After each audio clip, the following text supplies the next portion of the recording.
Hello, Tito Doc here. So ngayong araw na ito, meron namang mga rescue cat from General Commercial Store. So kilala po yan na nagpapakain every day sa plaza, sa market. At ito I think kapupulot po nila at nagpapakita ng signs.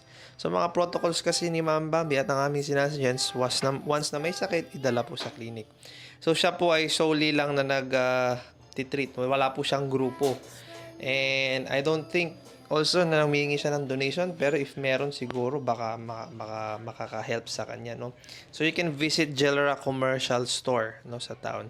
So currently ngayon nagbibigay tayo ng IV fluids and medications. Ito kakasuka lang yan. So papalitan natin tong box. Itong cage po pala galing din po sa kanila, no. Kaya medyo luma na. So ayan, ito yung mga times na talaga tinutulungan natin ang mga rescuer. So, 1 minute lang muna tayo. Bye-bye. See you next video.